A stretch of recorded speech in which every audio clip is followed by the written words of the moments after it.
Ini adalah topik yang keempat dari perkuliahan matematika diskrit, di mana kita akan berbicara mengenai graf. Berikut adalah definisi formal dari graf. Sebuah undirected graph, U-graph, G sama dengan V dan E, terdiri dari sebuah himpunan V yang berisi vertex-vertex dari G dan sebuah kumpulan E yang berisi himpunan-himpunan bagian V dengan masing-masing persis dua anggota, dan elemen E tersebut disebut dengan sebuah edge. Dengan demikian, sebuah undirected graph adalah sebuah struktur matematika yang terdiri dari dua komponen. Yang pertama adalah himpunan V yang berisi vertex-vertex dari graf tersebut, dan himpunan E yang berisi himpunan-himpunan bagian dari V yang persis berisi dua anggota. Berikut adalah contoh dari sebuah undirected graph. Dalam kasus ini, himpunan V terdiri dari anggota-anggota A, B, C, D, E, F, G, H, dan I, yaitu vertex-vertex dari graf tersebut. Dan kemudian himpunan E terdiri dari himpunan-himpunan A, B, karena terdapat H antara A dan B, himpunan AC, himpunan BD, CD, DE, EF, EG, dan HI. Tentu saja ketika kita menuliskan himpunan AB, pada hakikatnya kita menekankan bahwa tidak ada urutan di antara mereka. Saya oleh karena itu dapat saja menuliskan himpunan tersebut sebagai BA. Kemudian, jika himpunan A dan B adalah elemen dari H, elemen dari himpunan E, maka kita dapat menuliskan A garis B. Dan saja karena graf tersebut tidak memiliki arah, maka A garis B sama saja dengan B garis A. Kita memerlukan beberapa istilah. Di dalam sebuah graf, dua buah vertex disebut adjacent jika mereka dihubungkan oleh sebuah edge. Dengan demikian, vertex U dan vertex V dalam kasus seperti yang diperlihatkan di gambar adalah adjacent karena dihubungkan oleh sebuah vertex edge. Sebuah edge, sebut saja namanya adalah E. Dan kemudian edge tersebut itu disebut dengan incident dengan vertex-vertex yang dihubungkannya. Dengan demikian pada gambar ini HE incident dengan U dan juga incident dengan V. Banyaknya edge yang incident dengan sebuah vertex itu disebut dengan degree dari vertex tersebut. Sebagai contoh dalam gambar yang diperlihatkan tersebut, degree dari vertex U sama dengan 1, demikian juga dengan degree dari vertex V. Kalau kita perhatikan, sebuah graf yang tidak berarah pada hakikatnya sama saja dengan relasi yang simetrik, yaitu relasi di mana setiap dua elemennya berelasi bolak-balik. Jika A berelasi dengan B, B juga berelasi dengan A, dan kedua relasi tersebut pada hakikatnya kita lump, sehingga kita tidak lagi menghiraukan arah dari relasi tersebut. Nah, secara umum mulai dari sekarang kita akan panggil U-graph atau undirected graph dengan graph saja. Jadi jika kita menyebutkan graph, maka yang kita maksudkan adalah undirected graph. Sementara jika yang kita maksudkan adalah graph yang berarah, kita memang akan memanggilnya dengan graph yang berarah atau directed graph.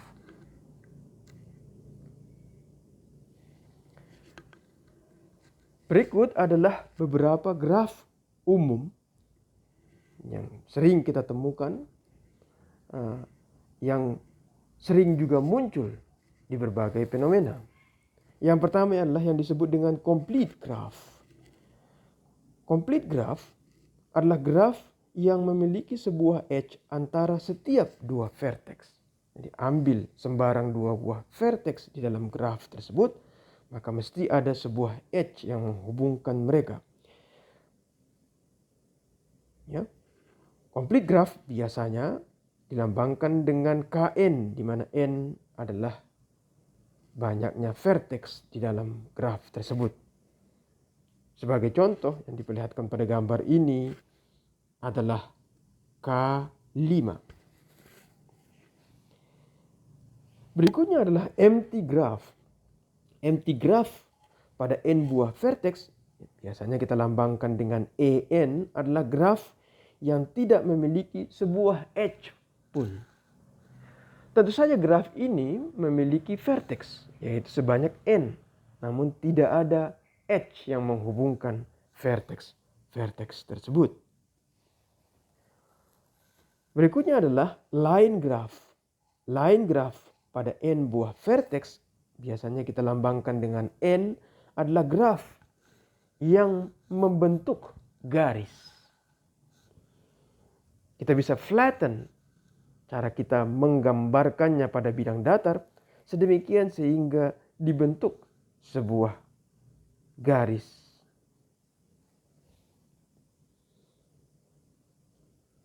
Berikutnya adalah simple cycle graph. Simple cycle graph pada N buah vertex, biasanya dilambangkan dengan Cn, adalah graf yang membentuk sebuah cycle. Cycle adalah sebuah path yang berawal dan berakhir pada vertex yang sama. Gambar yang diperlihatkan di sini ini memperlihatkan, mengilustrasikan C5, yaitu sebuah simple cycle graph yang terdiri dari 5 buah vertex. Perhatikan kedekatan antara simple cycle graph dengan line graph yang telah kita lihat sebelumnya. Sebuah konsep yang paling penting pada graf adalah yang disebut dengan isomorphism. Isomorphism memungkinkan kita untuk melihat esensi daripada graf. Dan esensi daripada graf pada hakikatnya diungkapkan oleh keterhubungan dari vertex-vertex yang ada di dalamnya, dan bukan ditentukan oleh cara kita menggambarkan graf tersebut. Sebagai contoh, pada hakikatnya kedua buah graf yang diperlihatkan di sini itu pada hakikatnya equivalent, mirip. Permasalahannya sekarang adalah bagaimana caranya kita menangkap konsep kemiripan tersebut. Seperti halnya telah kita lihat sebelumnya pada relasi ekuivalensi. Konsep yang kita gunakan untuk ini adalah isomorphism. Dua buah graf G1 sama dengan V1 dan E1 dan G2 sama dengan V2 dan E2 disebut isomorfik jika terdapat sebuah fungsi bijektif f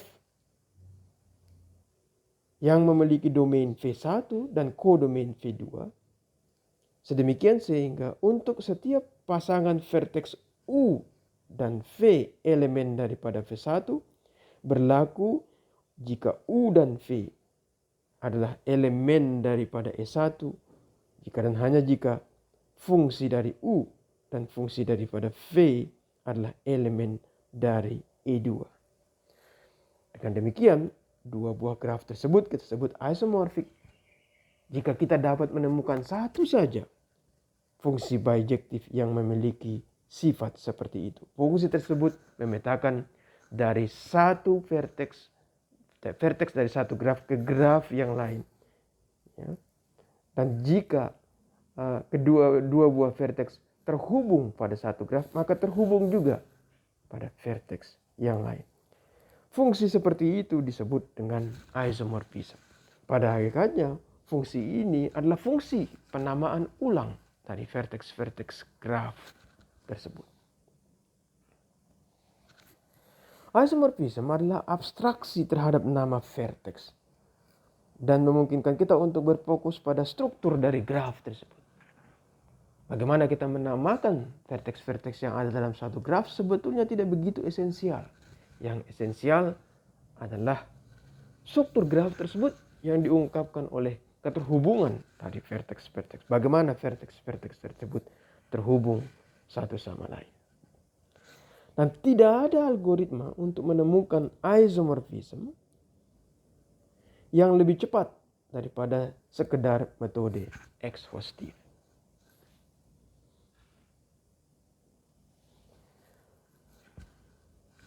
Berikutnya kita akan melihat beberapa konsep yang penting mengenai graf. Yang pertama adalah menghitung dengan degree. Kita memiliki teorema yang sangat penting yang disebut dengan handshaking lemma, yang menjelaskan bahwa jumlah degree vertex-vertex dalam suatu graf yang sama, yang satu graf sama dengan 2 kali jumlah H-nya. Handshaking lemma ini kelihatannya trivial, tetapi dapat kita gunakan untuk berbagai aplikasi.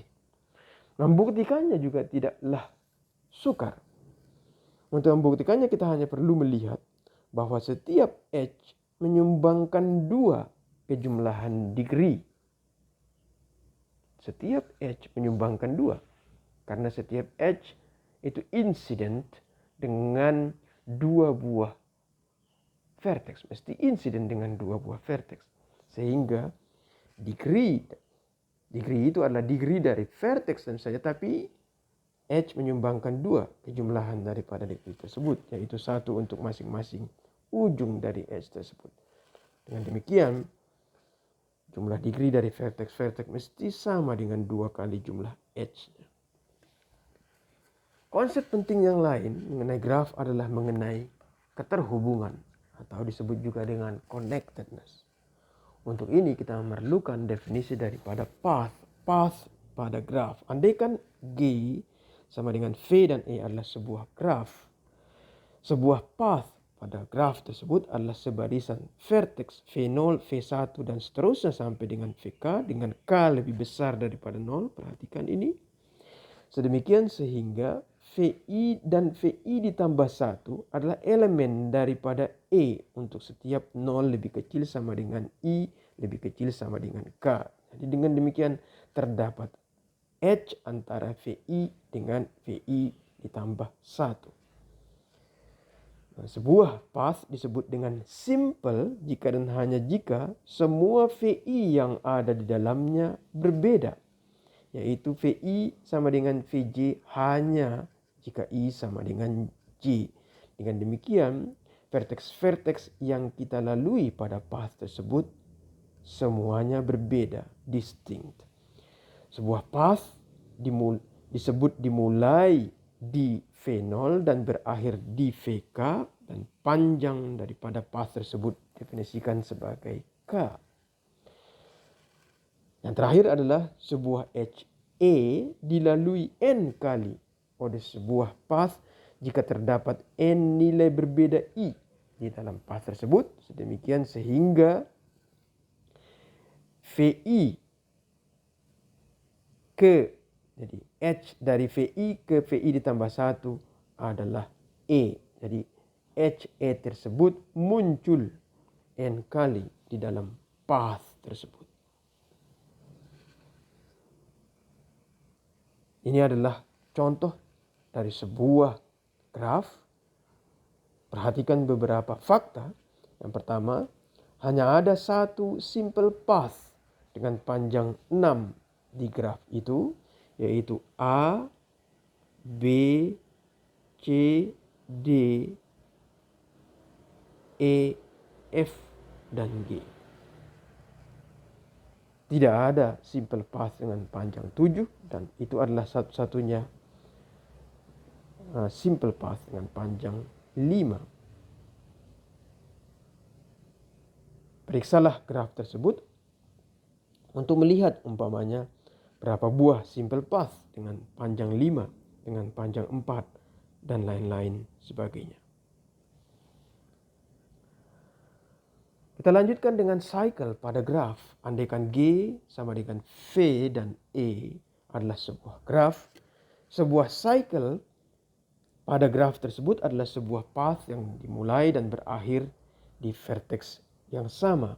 Dan sebuah cycle disebut dengan simple jika hanya ada dua vertex yang sama dalam barisan vertex-vertex yang membentuk cycle tersebut.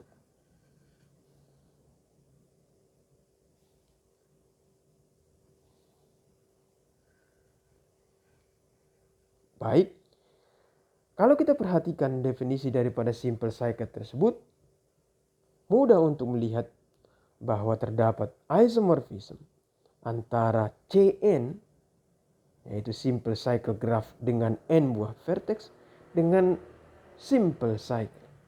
Dengan demikian, sembarang simple cycle selalu bisa diwakili oleh satu perwakilan, yaitu Cn.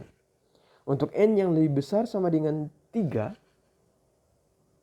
n sama dengan 2 tidak mungkin membentuk sebuah simple cycle. Andaikan Cn adalah graf dengan vertex-vertex 1, 2 dan seterusnya sampai dengan n, dan h 1 ke 2, 2 ke 3 dan seterusnya sampai n dikurangi 1 ke n, terus kemudian dari n ke 1 dan ya, dari n ke 1, ini bukan n dikurangi 1 tapi n ke 1, jadi kembali lagi ke vertex 1. Sebuah graf C adalah sebuah simple cycle dengan panjang n jika dan hanya jika dia isomorfik dengan Cn untuk n yang lebih besar sama dengan 3. Dan sebuah simple cycle suatu graf G adalah sebuah subgraf G yang merupakan simple cycle. Definisi daripada subgraf diperlihatkan di atas. Jadi sebuah subgraf G adalah sebuah graf G prime yang terdiri dari V prime dan E prime, di mana V prime adalah himpunan bagian daripada V dan tentu saja V prime tidak sama dengan himpunan kosong, dan E prime himpunan bagian dari E. Kita akan memperluas definisi daripada path yang tadi untuk memperlihatkan yang disebut dengan connectedness. Dua buah vertex pada suatu graf disebut connected atau terhubung jika terdapat sebuah path yang dimulai dari salah satu vertex dan berakhir di vertex yang lain. Dengan demikian, pada hakikatnya ini bermakna bahwa dari satu vertex ada path. Jadi kita bisa pergi ya, ke vertex yang lain. Dan keterhubungan adalah sebuah relasi ekuivalensi pada vertex-vertex sembarang graf. Dengan demikian, vertex-vertex yang terhubung, oleh karena itu yang saling terhubung mesti berada pada blok yang sama pada partisi yang diindus oleh relasi ekuivalensi tersebut. Dan sebuah graf disebut connected. Perhatikan, kita angkat definisi tersebut dari connectedness antara dua buah vertex menjadi connectedness pada level graf tersebut jika setiap pasang vertexnya connected. Bagian daripada graf di mana vertex-vertex anggotanya saling terhubung itu kita sebut dengan connected component. Jadi dengan demikian, sebuah connected component berisi sebuah blok ekuivalensi, relasi ekuivalensi keterhubungan yang diungkapkan pada lema sebelumnya. Dan dengan demikian, sebuah graf itu connected jika dan hanya jika dia memiliki satu saja connected components.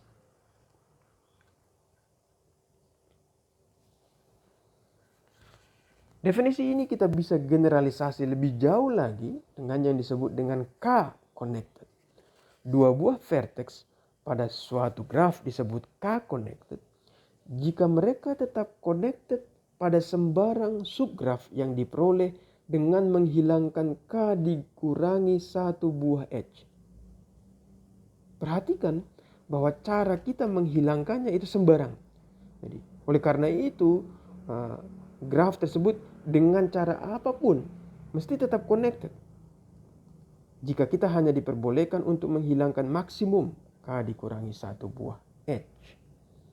Dan definisi ini bisa kita angkat lebih pada level graf, yaitu bahwa sebuah graf disebut K-connected jika setiap pasang verteksnya, perhatikan, jika setiap pasang verteksnya, dengan demikian jika terdapat satu verteks saja yang tidak memenuhi ini, maka graf tersebut bukanlah K-connected.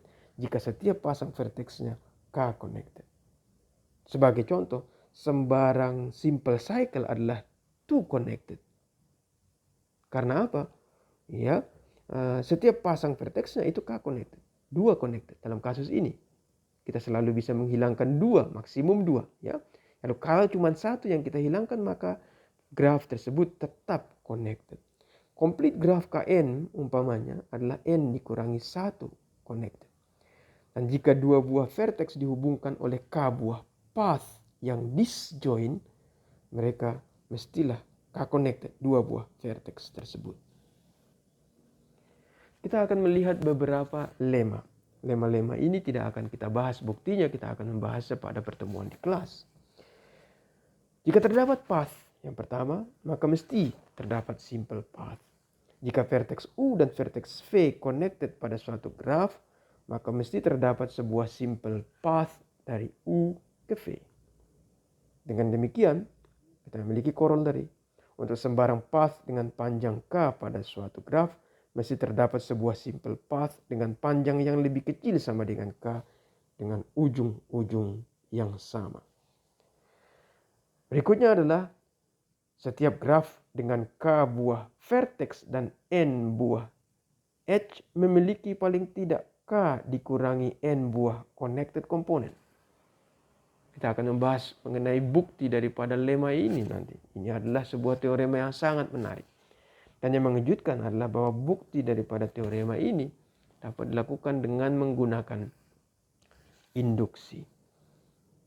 Konsekuensi daripada teorema ini adalah bahwa setiap graf yang connected dengan N buah vertex memiliki paling tidak N dikurangi satu buah. N dikurangi satu buah edge.